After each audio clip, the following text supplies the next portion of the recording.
राधे कृष्णा दोस्तों, मैं लेके आई हूँ उत्पन्ना एकादशी व्रत कथा। धर्मराज युधिष्ठिर कहने लगे कि हे भगवान, मैंने कार्तिक शुक्ल पक्ष की एकादशी अर्थात प्रबोधिनी एकादशी का विस्तार में वर्ण सुना है। अब आप कृपा करके मुझे मार्गशीर्ष महीने की कृष्ण पक्ष की एकादशी के विषय में भी बताइए। इस एकादशी का क्या नाम है तथा इसके व्रत का क्या विधान है, इसकी विधि क्या है, इसके व्रत करने का किस प्रकार का फल प्राप्त होता है, कृपया कर सब विधान पूर्वक कहिए। भगवान श्री कृष्ण बोले, मार्गशीर्ष माह के कृष्ण पक्ष में आने वाली इस एकादशी को उत्पन्ना एकादशी कहा जाता है।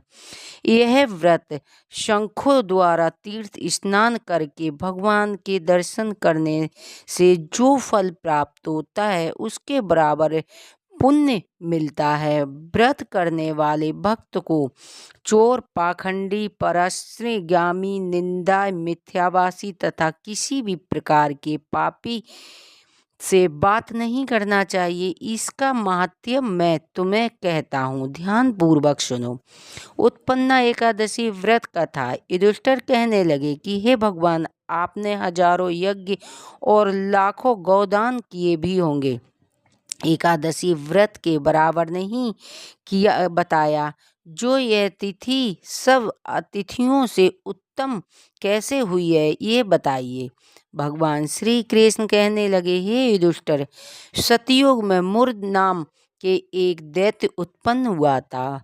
वह बड़ा बलवान था, भयानक था। वह प्रचंड दैत्य ने इंद्र, आदित्य, वसु, वायु, अग्नि आदि सभी देवताओं को पराजित करके भगा दिया। तब इंद्र सहित सभी देवताओं ने भयभीत होकर भगवान शिव के सारे वेदांत कहे और बोले, हे कैलाशपति, मुर दैत्य से भयभीत होकर सब देवता मृत लोक में फिर रहे हैं। तब भगवान शिव ने कहा, हे देवताओं, तीनों लोकों के स्वामी, भक्तों के दुखों का नाश करने वाले भगवान विष्णु की शरण में जाओ, वे ही तुम्हारे दुखों को दूर कर सकते हैं।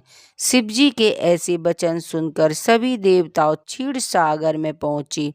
वहां भगवान को शयन करते देख हाथ जोड़कर उनकी स्तुति करने लगे कि हे देवताओं के द्वारा स्तुति करने पर प्रसन्न होकर बारंबार उनको नमस्कार किया। देवताओं ने की रक्षा करने वाले मधुसूदन, आपको नमस्कार है, आप हमारी रक्षा करें। दैत्यों से भयभीत होकर हम सब आपकी शरण में आए हैं। आप इस संसार के कर्ता हैं, माता पिता उत्पन्न और पालन करता है और संसार करने वाले हैं, सबको शांति प्रदान करने वाले हैं। आकाश और पाताल भी आप ही हैं।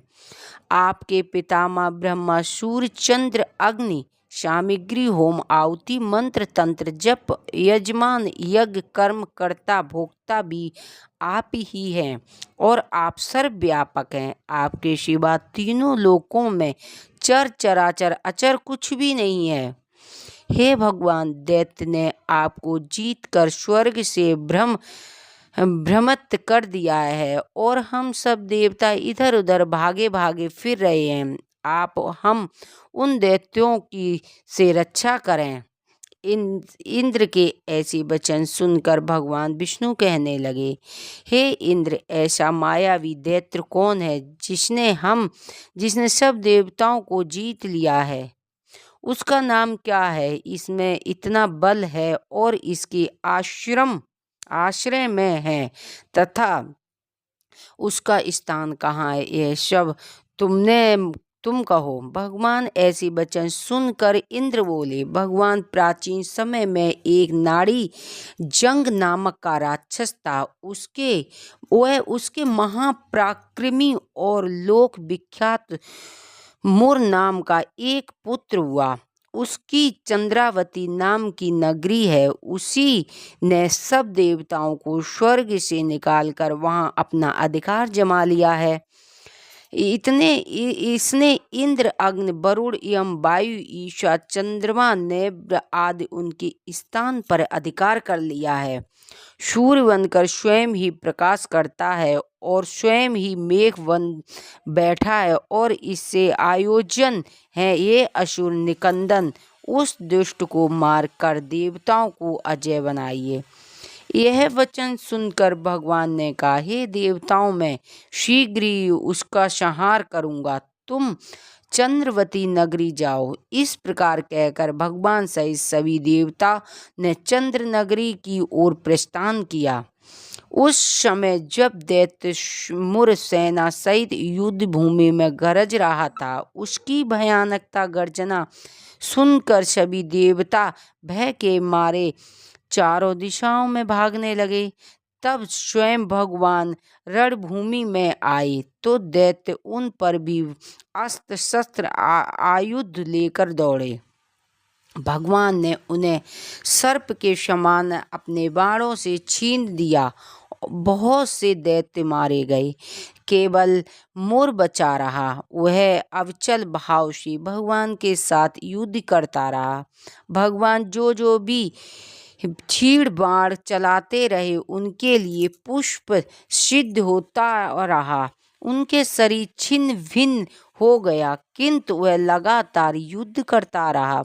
दोनों के बीच मल्ल युद्ध भी हुआ।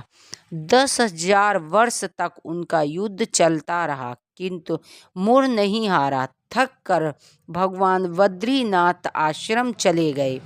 वहाँ हेमवती नामक सुंदर गुफा थी। उसमें विश्राम करने के लिए भगवान उसके अंदर प्रवेश कर गए। यह गुफा 12 योजन लंबी और उनका एक ही द्वार था। विष्णु भगवान वहाँ योग निद्रा की गोद में सो गए। मोर भी पीछे पीछे आ गया और भगवान को सोया देखकर उन्हें मारने के उद्योग हुआ। तभी भगवान के शरीर से उज्ज्वल क्रांति रूपी वाली एक देवी प्रकट हुई। देवी ने राक्षस मोर को ललकार कर युद्ध किया और उसे तत्काल मौत के घाट उतार दिया। श्री हरि जब योग निद्रा की गोद से उठे तो सब बातों को जानकर उस देवी से कहा कि आपका जन्म एकादशी के दिन हुआ है। अंत आपका उत्पन्ना एकादशी के नाम से ही पूजी जाएंगी। आपके भक्त वही होंगे जो मेरे भक्त होंगे। जय श्री कृष्णा, जय श्री राधे। यदि हमारी कथा कहानियाँ आपको अच्छी लगती हों तो प्लीज़ चैनल को सब्सक्राइब करें, वीडियो को लाइक करें। थैंक यू, धन्यवाद।